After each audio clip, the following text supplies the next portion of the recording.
Donc je sais pas si je suis réellement compétitrice, parce que pour moi, quelqu'un qui va être compétiteur, je l'ai déjà dit, c'est quelqu'un qui va chercher à optimiser en permanence et en changeant d'armée le cas échéant, pour s'adapter au mieux à la méta.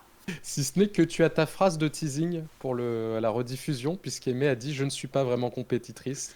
Je pense que tu mets ça en début de vidéo et les gens vont rester.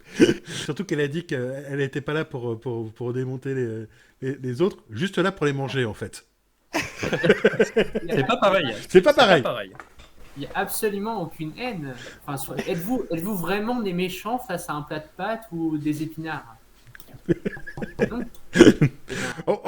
On est bien d'accord, hein, les tyrannides sont fait partie des deux espèces qui ne sont pas fondamentalement méchantes dans 40K.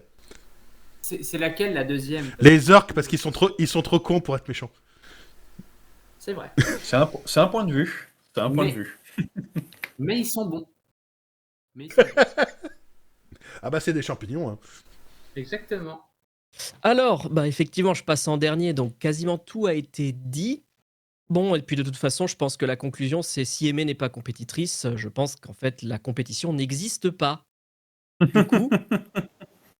Il n'y a pas à écraser la personne. Par contre, si tu dois mettre 20-0, tu mets 20-0. Parce que lui lâcher un 15-5 en lui disant c'est bon, j'ai gagné, t'as fait ce que t'as pu, mon grand, t'es un brave joueur, on va s'arrêter là. Non, je trouve que c'est pas respectueux pour lui, quoi. Par contre, on n'oublie pas effectivement qu'on joue avec quelqu'un. Parce que si t'es un connard à la table, tu vas très vite te retrouver à jouer tout seul. Donc, il faut être humainement agréable, mais il faut être un tueur sur la table.